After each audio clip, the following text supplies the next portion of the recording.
Welcome. This is Irene Woods. In this lesson, we will talk about the needle positions on the bed and the carriage levers. Then I will demonstrate knitting garter stitch, moss stitch, tuck, and slip stitch.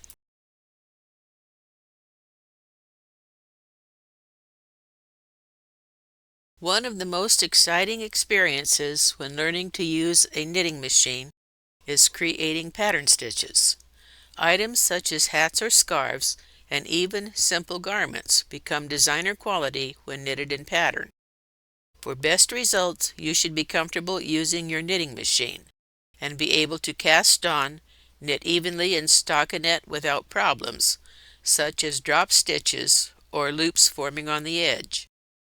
You should also understand tension and how the stitch dial controls the size of the stitches and the ability of the carriage to easily knit across a row. Many new machine knitters are so eager to start knitting that they skip over or rush through learning all the parts of the machine. Since many new parts will be used when knitting pattern stitches, please take time to become familiar with these. Pattern instructions frequently refer to parts of the needle, including the hook, latch, shank, which is sometimes called the stem, and butt. The GK370 has a plastic cap covering the butt, called a needle roller. It acts like a bearing, allowing easier movement of the carriage across the bed. Most patterns will simply state to push on the needle butts and do not refer to the rollers. On both ends of the bed there are the letters A, B, C, and D. These are needle positions. Needles in position A never knit, no matter how the carriage is set. This is often called out of work position. Position B is the most commonly used. Needles in position B will knit stockinette and most pattern stitches. Position C is sometimes called upper working position. It is most often used when returning stitches that have been in holding position back into working position. Position D is called hold or holding position, and needles placed there are said to be in hold. When the Russell levers on the carriage are pushed back, needles in position D will not knit. This is the setting used for short rowing, which is also called partial knitting. It is also the setting used to create tuck stitch patterns. The levers on the carriage are very important. The way they are set controls stitch patterning. Russell levers. On a GK370, the Russell levers are the ones used most. They are located on the sides toward the front of the carriage. Normal position for knitting is forward on the two dots. When the levers are set there, stitches in position B, C, and D will knit, and the needles will return to position B as the carriage passes across. When the Russell levers are pushed backwards to the single dot, needles in position D will not knit. The yarn simply passes over the top of the needle as the carriage goes over them. This is used for short row shaping and also to create tuck stitch patterns. Side levers. These are located on the sides of the carriage near the back. The normal position for these levers is back on the triangle. This is where the levers should be set all the time, except when knitting slip stitches and ferrule patterns. When the side levers are forward on the dot, needles in position B do not knit. Instead, the yarn passes underneath them as the carriage goes across. Bring the side lever forward to the dot when creating slip stitch or ferrule, which is actually a multicolor version of slip stitch. Except when knitting in pattern or intentionally placing needles into hold position, position D on the needle bed, always keep the back levers, the side levers, pushed backwards, and the Russell levers, the front levers, pulled forward. It is easier to remember if you use this little hint. Back levers backward, front levers forward. If you ever have problems when knitting, such as stitches dropping, or you get a tangled mess when the carriage goes across, check the position of the levers. It is easy to bump one out of correct position, and it can cause all kinds of problems. Now, this isn't the only thing that will make your needles catch under the carriage. A bad sponge strip can also do that. But do check the lever positions first. Most pattern knitting requires using weights. Tuck stitch especially needs extra weight to help keep the strands of yarn in place on the needles, and to help those strands knit off successfully on the stockinette pattern rows. On the days that static electricity is bad, you can see these strands of yarn actually trying to push away from each other, and without enough weight, the stitches sometimes jump right off the needles. Static is worse when the air is dry, and running a humidifier in the knitting area helps. Some people like to spray Static Guard or another anti-static spray that is made for clothing on the yarn. Spray only the yarn. Do not spray it on the machine. Wiping the needle bed, the underside of the carriage, and the metal antenna spring with a drier anti-static sheet such as Bounce also seems to help. Weights are essential for successful knitting, and if at all possible, get extras. Any knitting machine shop can provide them, and you can find them online as well. Amazon, Etsy, and eBay usually have several listings. Unlike most other knitting machines, the GK370 comes with only one transfer tool. You can do a lot with this one, but some pattern stitches, especially cables, Aran stitches, and many lace patterns require more than one. Be sure you purchase transfer tools manufactured for mid-gauge machines. Standard gauge and bulky transfer tools are much easier to find online, but they won't work on a GK370. The needle spacing is different. Hanalika's Yarn Store has the tools, spare needles, weights, replacement brake sponge, etc. for the LK150 mid-gauge. These will also work on the GK370. How to read the pattern charts. The GK370 uses a very old Japanese stitch pattern chart system. It was published in machine knitting books and manuals in the late 1950s and 1960s, before punch card machines existed. Brother had a push-button pattern system in the 1960s, but most knitting machines had only manual pattern selection, like the GK370 and other current plastic mid-gauge machines. A copy of that stitch symbol chart is included at the end of this lesson. Please note that this chart was printed out for very old machines that did not have setting levers on the carriage, and the symbols for tuck and slip on this chart show the way those stitches were created back then. To make a tuck stitch, you had to drop a stitch and ravel it down a row or more. Put the stitch back on the needle, then lift up the strands of yarn from the ravel stitches also into the needle hook.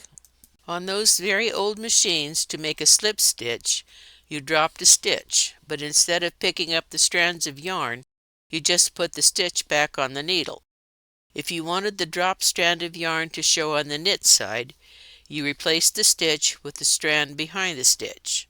And if you wanted the strand to show on the purl side, you replaced the stitch with the strand in front of the stitch, as you were looking at it when the fabric is on the machine. As machines evolved, cams were added under the carriage, and levers to control them made knitting tuck and slip stitch patterns much easier to knit. The stitch symbol chart comes from the LK150 knitting machine manual. It really should have been updated to reflect that tuck and slip stitches no longer have to be dropped and reformed manually, but for some reason the manufacturers didn't do it. The GK370 pattern sheet does not include instructions for garter stitch. This is the first stitch pattern that uses the latch tool given in many knitting machine manuals, so we will begin with it. Cast on with waste yarn and ravel cord. Change to main color and knit 2 rows. Step 1. Insert the latch tool into the stitch 1 row below the stitch on the needle. Step 2. Remove the stitch from the needle. The easiest way is to use your other hand. Push the needle all the way forward, then push it back, dropping the stitch off the needle. Step 3. Push the latch tool forward until the stitch goes behind the latch. Catch the strand of yarn in the hook and pull it back through the stitch on the latch tool. This forms a new stitch on the latch tool. Step 5. Push the latch tool forward. Connect the hook with the needle hook. Tilt up the back of the latch tool and slide the stitch back into the needle hook. Step 6. Push this stitch back in line with the other needles. Repeat steps 1 through 6 across the row. Moss stitch is illustrated in the GK 370 pattern sheet. It is worked by dropping the stitches down as shown on the chart, one at a time, for 2 rows, and then latching them back up. Even though the chart shows the 2 right stitches as having been converted into knit stitches, do not try to convert the edge stitch. This is nearly impossible, and it usually results in a really bad mess on the right edge of the fabric. For this example, start working the moss stitch on needle 2 from the right edge. Step 1. Insert the latch tool into the stitch 2 rows below the needle. Remove the stitch from the needle. The easiest way is to use your other hand. Push the needle all the way forward, then push it back, dropping the stitch off the needle. Step 3. Push the latch tool forward until the stitch goes behind the latch. Step 4. Pull down firmly on the latch tool to ravel the stitch down 2 rows. There will be 2 strands of yarn above the latch tool. Catch the first strand of yarn in the hook and pull it back through the stitch on the latch tool. This forms a new stitch on the latch tool. Catch the second strand of yarn and pull it through. Step 6. Push the latch tool forward. Connect the hook with the needle hook. Tilt up the back of the latch tool and slide the stitch back into the needle hook. Step 7. Push this stitch back in line with the other needles. Repeat steps 1 through 6 across the row. Tuck stitch is the second pattern on the GK 370 sheet. Cast on with waste yarn and ravel cord. Change to main color and knit 4 rows. Push the Russell levers backwards to the dot. The needles in position D will not knit. The yarn simply passes over the top of the needle as the carriage goes over them. This is used to create tuck stitch patterns. See the stitch chart page for an explanation of the symbols. This is a 4-stitch, 10-row pattern repeat. The 4th needle tucks for 3 rows. Then there are 7 stockinette rows. This 10-row sequence repeats throughout. Using the 1x3 needle pusher, bring forward every 4th needle. Hold the fabric back against the bed while you do this to prevent dropping stitches. Knit 3 rows. The yarn strands will gather up on the needle. Bring the Russell lever on the right side forward. Knit 1 row. Check to be sure every tucking needle knits all strands. In the stitch chart, the carriage tucks for 3 rows, and then knits plain stockinette for 7 rows. To continue on in this stitch pattern, work as follows. Push the Russell levers back on both sides. Knit 3 rows. Bring the right Russell lever forward, knit 7 rows, and then repeat from the star. Slip stitch patterns are also easy to knit on the GK 370. Cast on with waste yarn and ravel cord, change to main yarn and knit 6 rows. Bring the side levers forward to the dot. Leave the Russell levers forward. Needles in position B will not knit. Instead, the yarn passes underneath them as the carriage goes across, creating slip stitches. This is a 5-stitch, 12-row repeat. The slipped needle moves 1 space to the right every row. Knit 6 rows stockinette and then 6 rows of slip stitch. Bring every 5th needle all the way forward to position D and take the carriage across. Only the extended needles will knit. This is exactly what the chart is trying to show, but it is a little confusing. The 6 rows of slip stitch create the raised texture. The photo is 2 12-row pattern repeats, plus another 6 rows of stockinette at the top. Tuck stitches usually make the fabric wider and shorter than the same number of stitches and rows in stockinette. You will notice this more after washing and drying. The fabric will shrink lengthwise and expand widthwise. It is best to measure the swatch both before washing and after drying and make a note of both.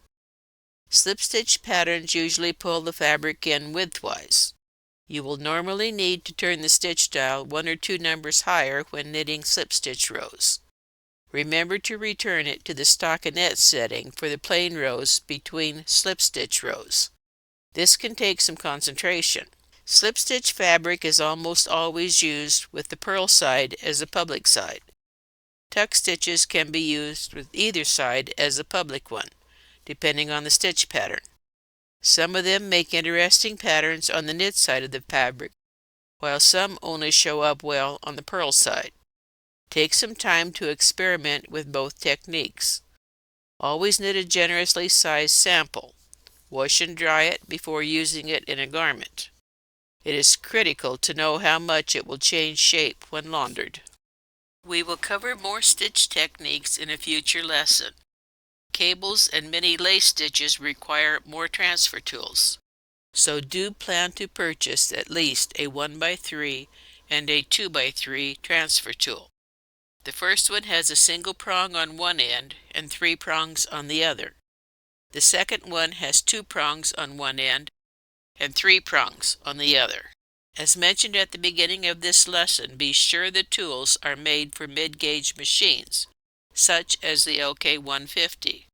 Annalika's Yarn Store is a trusted source and has the tools that will work with the GK370. I will now demonstrate knitting garter stitch, moss, tuck, and slip on the GK370. Thread the carriage with waste yarn.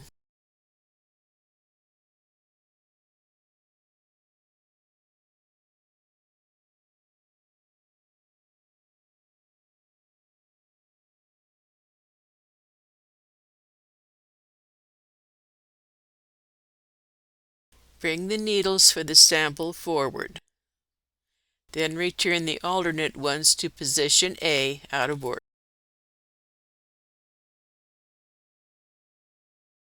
Knit 1 row. Hang the cast-on comb.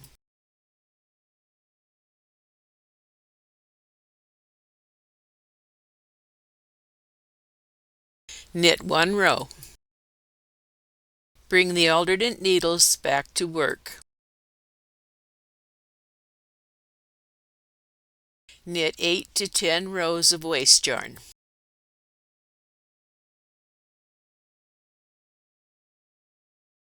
Change to main color and knit 2 rows. I am making garter stitch.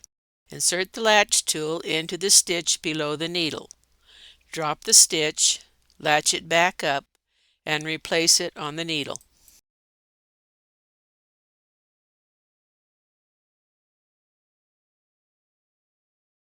Repeat this in every stitch across.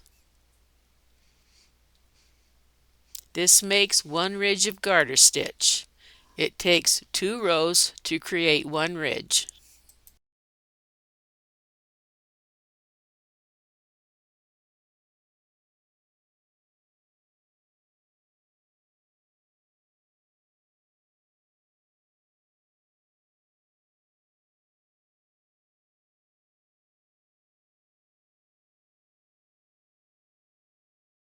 I usually don't convert the last stitch. Knit 2 rows. Repeat these 2 rows until the garter stitch band is as long as you wish. Knit 12 rows.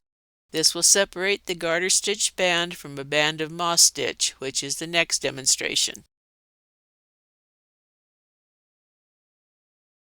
This is what garter stitch looks like. Oops, I missed one.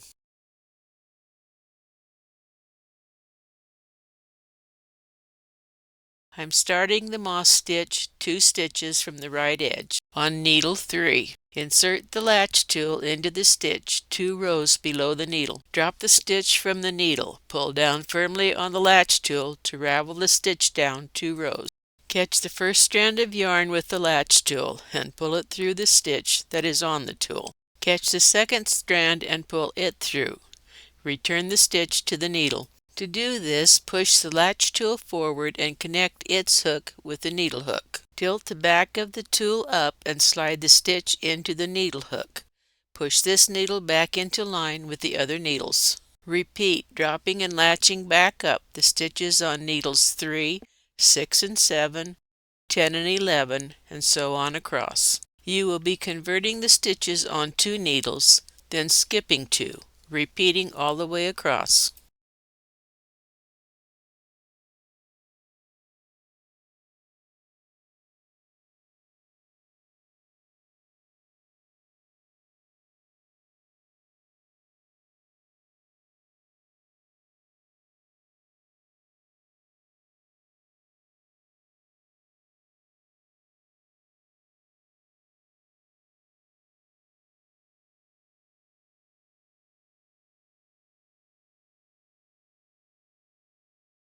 Knit 2 rows.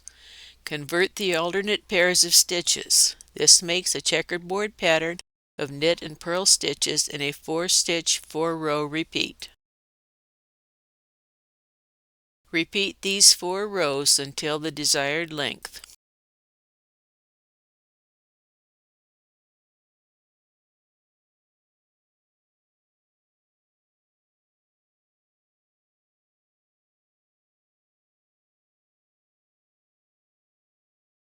I often pinch the fabric right under the needles and drop the stitch, then insert the latch tool in the correct stitch 2 rows down. Be careful if you try this method because it is easy to ravel the stitch too many rows.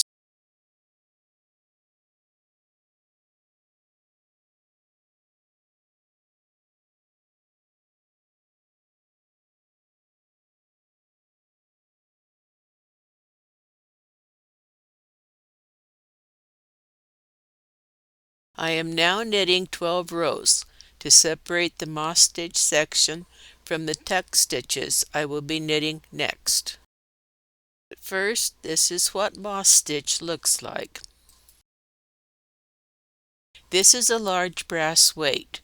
They are available from machine knitting shops online. Your cast-on comb and claw weights will also work. Using the 1x3 needle pusher, starting from the 4th needle on the left, bring every 4th needle all the way forward to hold position. Push both Russell levers back. Knit 3 rows. Bring the right Russell lever forward. Knit 1 row. Using the needle pusher, bring every 4th needle forward. Knit 3 rows, then bring the right Russell lever forward and knit 1 row. Repeat these 4 rows until fabric is the desired length. Now I'm bringing the 4th needle forward with the left Russell lever back and the right Russell lever forward, then knitting 2 rows. Repeat these 2 rows until fabric is the desired length.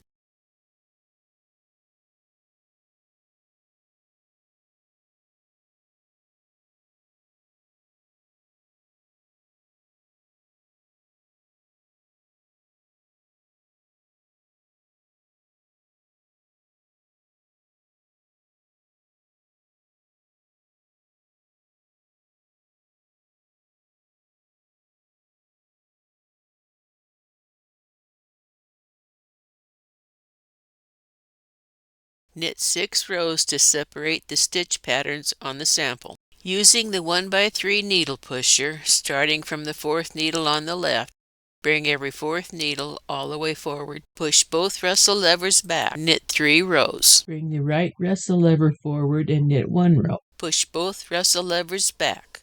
Starting with the second needle from the left, bring every fourth needle forward. Knit 3 rows. Push the right Russell lever back and knit 1 row. Repeat these 8 rows until fabric is the desired length. This has been one of the most popular tuck stitch patterns since the 1950s. Every punch card machine manufacturer included it. This was always punch card number 3, and it was used so often that many old patterns just say card 3 when referring to a tuck stitch. This stitch is attractive on both sides, but many people prefer the knit side. Try it and see what you like best. This is a slip stitch pattern from the LK150 manual. The GK370 pattern did not demo well because only every 5th stitch knits for 6 rows. On this one, 2 stitches slip every row, and the pattern shifts 1 needle to the right every row, creating a raised cable effect on the purl side. Bring both side levers forward when knitting the slip rows and push them back when knitting the stockinette rows. This concludes Lesson 4 for the GK370 flatbed mid-gauge machine. In it, we learned the needle positions on the bed and how they work together with the carriage. We also explored what the carriage levers do, and then knitted garter stitch, moss stitch, tuck, and slip stitches. We will discuss cables, lace, and ferrule stitches in the next lesson. You will need additional transfer tools for these. Until next time, happy knitting!